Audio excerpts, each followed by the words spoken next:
Hey, how's it going, my deadly mercenary family? Cosmic Mercenary bringing you Report 5 of Metroid Dread.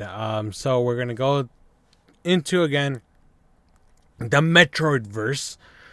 And we're going to check out what Report 5 we are on and see what they're all about. I think it was the power-ups of Samus is the ones that that we're going to be checking around. So if you guys want to continue watching, let's go right ahead. Don't forget, if you are wondering what's going on, I'm going through older reports that is for Metroid Dread in the Nintendo.com. Metroid Dread news. So if you guys are trying to catch up, I have previous videos that you guys could go watch and you guys could see, so we could dive in to the lore of Metroid Dread. But without further ado, let us go into Metroid Dread and see what this Report 5 is all about. Alright guys, so like I said, we're going to go into Report 5, Volume 5. So we're going to go, and it was released August 20th, 2021. So Metroid Dread Report Volume 5, The Powers of Samus. Alright, so we got the intro as usual. Okay, so let's go here. I think this is the... So again, Metroid Dread Report Volume 5, The Powers of Samus. So Samus Aran, the galaxy's most powerful bounty hunter, is a consummate professional who has completed many missions believed to be impossible. In this edition, let's take a closer look at the abilities and the arsenal that Samus has within the arm's reach. Okay, so this is going through the abilities she's going to be able to do in the game. So if you guys have a problem with spoilers, I guess, I don't know. I don't think any of this is spoilers. I completely have forgot to mention in my previous ones, if this is spoilers to you, then don't come and watch this. But let's continue. So, okay, so there's a little bit of backstory. It's called Growing Up Samus Aran. Or like I said, if you guys know the real name of Samus, just name it down below. Samus lost her family as a young child after a devastating attack by the space pirates. The Chozo took young Samus under their wing and raised her on planet Zebus.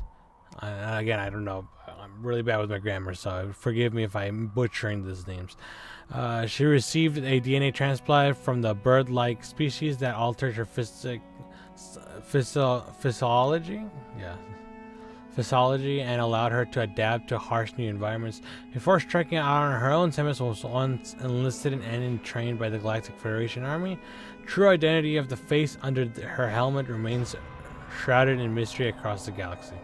We know how she looks because of Serious Samus and Smash Bros, but to the rest of the galaxy, they don't know. Don't forget some Boba Fett, Mando, that you, Mando? Okay, but okay, so this is transmission from the dev team. So this is the dev team talking to us. Samus is a true professional who takes a quiet and calm approach to her work. Because of this, you might think that she's a cold-hearted person, but you'd be mistaken.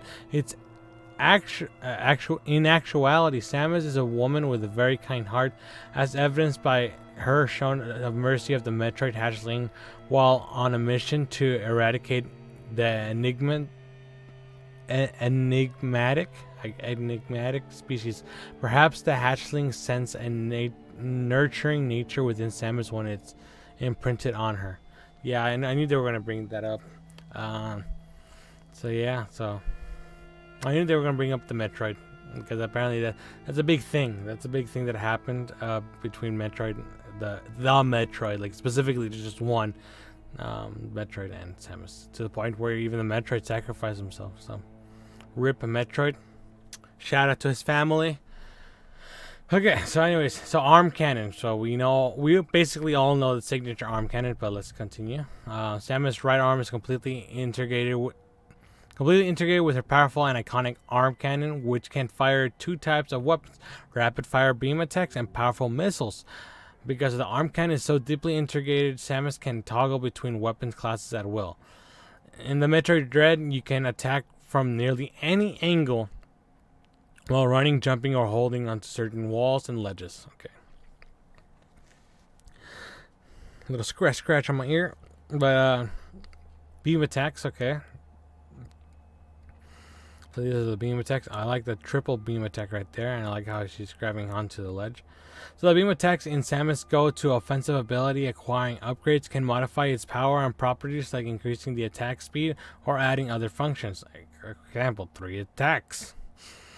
One such function upgrade is a grapple beam, which lends it a rope-like quality that makes the arm cannon capable of connecting to specific points.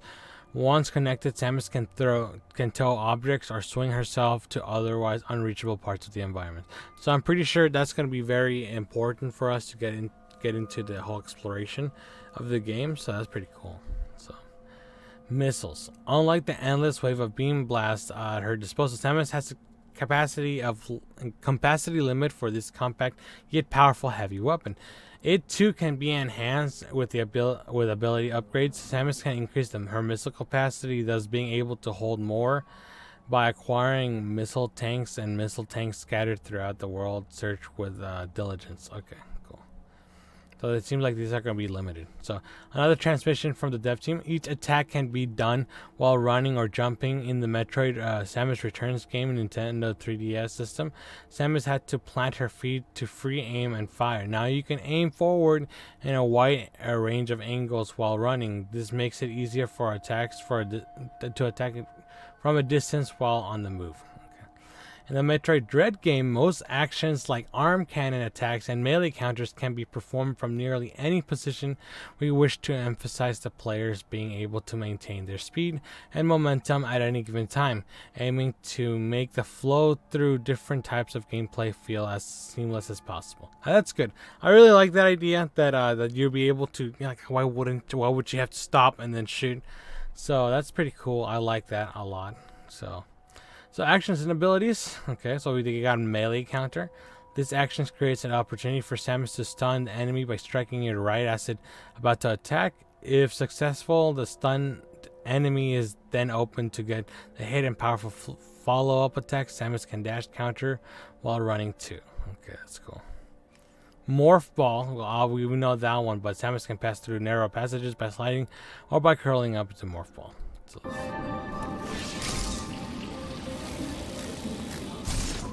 nice. Okay. Well, we saw that one. We know that one. Oh, we got another example here. Oh no, this is a different one. Okay. So the player can drop Samus into Morphle by tilting the left control down while crouching, effectively the same way it's always been done in the 2D Metroid series, and now also by simply pressing the ZL button. Samus will also automatically take Morphle from when jumping into elevated tunnels. Okay. That's what I believe this is it. Okay, so automatically you'll just be able to get through the tunnels. So jumps. Ooh, that's new. Okay, so jumps. Samus' unparalleled physical ability elevate her jumps actions to another level. One such action is wall jumping, where she can jump up and kick off against a wall, climb even higher. Her jumping capabilities can also be enhanced via ability upgrades. For example, the new spin boost ability allows Samus to jump a second time while spinning through the air. Okay, cool. Let's see.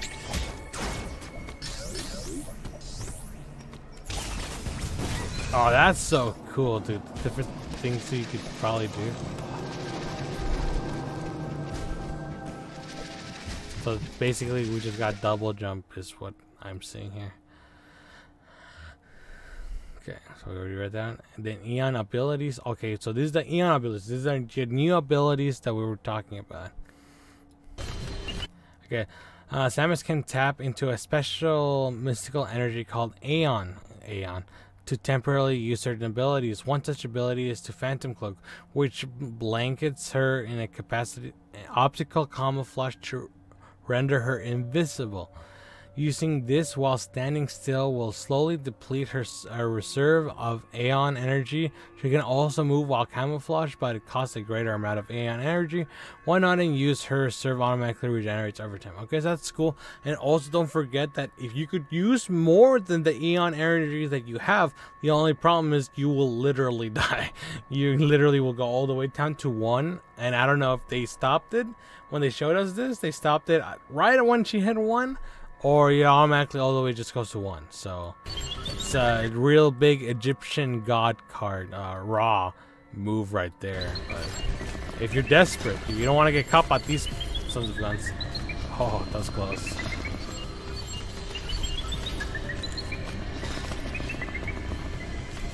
Oh, nice.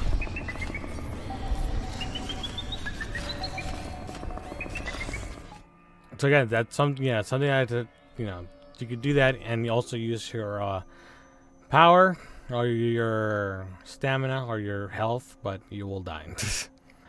Transmission from the dev team. Just like her attacks, we strive to make all the other abilities feel quick, unstoppable, and seamlessly Samus-like. In particular, this time Samus can pull off counters without losing forward momentum. This pass paves the way for a more aggressive use of counters, letting Samus take advantage momentary weakness in the enemy otherwise out of reach. Successful scaling walls, leaping through gaps, and knocking down enemies with fluid series of quick movements will make you feel like the strongest bounty hunter in the galaxy, and that's what we want, baby. One of my favorite games of all time is Doom 2016 and Doom Eternal, and in that one they give you the power, and I want to feel that. But also the way I see it, they'll make you feel like that, right? Like you'll be unstoppable. But also just the way everything is laid out, the mystery aspect of this game, the sounds of this game, the environment of this game is gonna lead out to be a very spooky game, and it's perfect for October, and I can't wait to play it. So again, you feel unstoppable, but there's something about this game that makes it feel a little creepy still. Let's go. That's the little balance that I want to go with, you know what I mean? In Doom, you feel unstoppable. Everything else could go down the hole. In this one, it feels like a mystery. Yes, you are very powerful, but yet you still need to be cautious. And I like that a lot. And here's a suit, power suit. So that's just a beautiful scheme.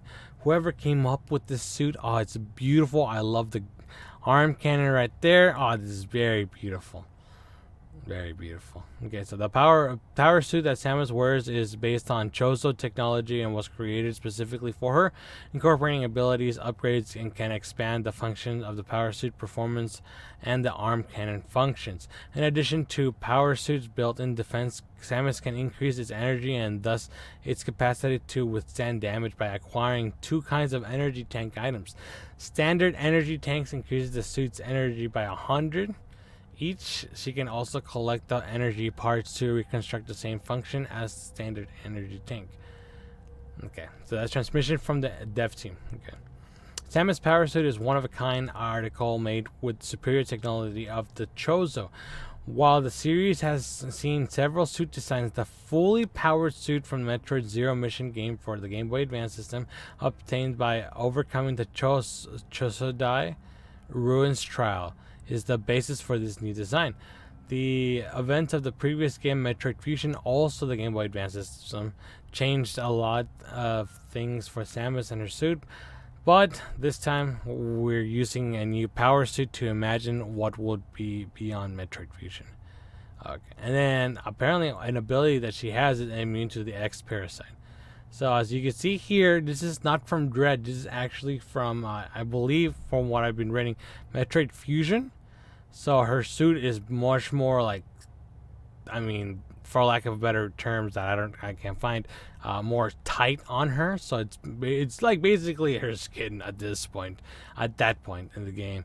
And supposedly, what we read before, if you guys haven't caught up with my other videos, is that the suit is coming back. So this is linear. So the story is linear. So the suit is going back into a more suit-like instead of skin tight or like made, like fused. I guess that's why it's called Metroid Fusion.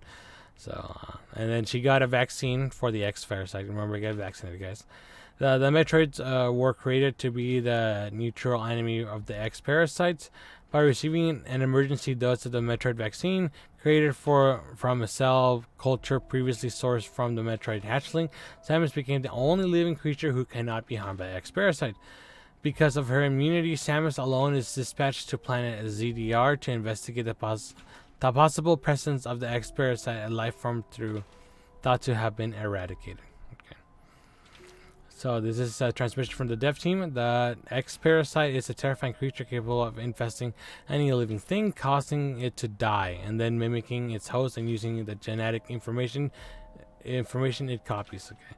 It's no exaggeration to say that the X is the strongest, most odious of life forms, as it is instinctively prioritized the preservation and expanse of its species, reportedly dividing and merging to mimic strong individuals. However, the only thing that can nullify its ability is the Metroid, which was created to be its natural enemy. But however, the Metroid is gone.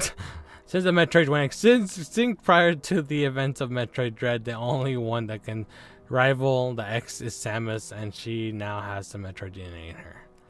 Okay, let's see. Glimpse of Dread. Okay, so this is another video.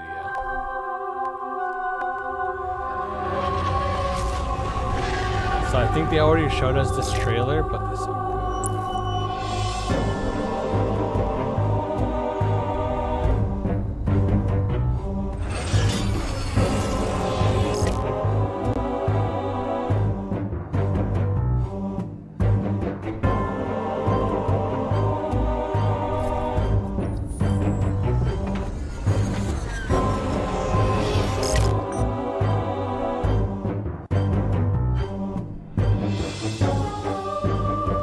There's the Emmys. Oh, dude. They're gonna shank us, dude.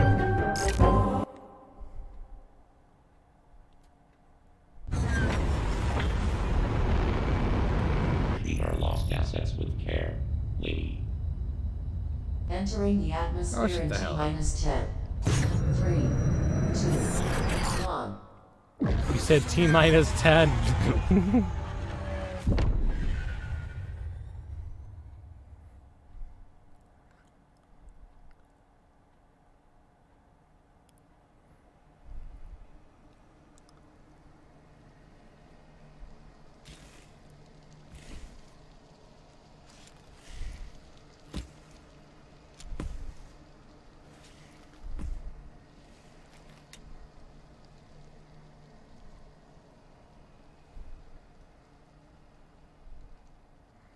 Oh, that's Chozo right there. That's Chozo technology right there. Okay, well, transmission from the dev team. In the second half of this video, why is Samus wearing a different suit than what she started? Stay tuned. Okay, so something happened, and I want to say we have to find that out. Like, she doesn't remember, I guess. We're gonna have to find out, because we're having her ship. Like, they just crashed. Is that what happened? But so this is the X parasite. I want to say this is going to be a new X parasite. I haven't seen the old one, but I don't know. It's just something about this parasite that's going to be different. She won't be able to be immune. But that's my guess, and that's what we got. But this is basically just an overall of Samus in the game. So yeah, it's a very simple, cut and dry little report. All right, guys. Well, again, that was more of a little overview. I thought it was going to go into more lore. Again, when I started the series, I thought it was going to be more lore-based, and I was very excited. But that's another overview. Very fast, very simple. Something that's very basic. We basically already knew. But what you gonna do, right? So, in the end of the day, so that was a report volume 5. So, hopefully you guys enjoyed, and if you guys want to continue watching the other videos that I have about Metroid, go do so. This is pretty interesting, in my opinion. If you haven't played the game, I highly recommend if you haven't played any of the games. It's been helping me out, and it's fun going into and just finding the bits and pieces of the lore and the history of Metroid. But what do you guys think? Well, what do you think? How do you think Samus got her news? So comment down below. Also, let me know if you guys want me to do any other games after Metroid, and I'm definitely down to get more into the lore of a game. But other than that, guys, don't forget to subscribe. Don't forget to like if you like this video. And don't forget to follow me in this channel and my other social media accounts. And don't forget, I do Smash Bros. As well. So if you guys want to face me in Smash Bros., I do that on Sundays at 11:30 a.m. Pacific Standard Time. So other than that, guys, thank you guys for watching. Stay vigilant. And see you guys next time.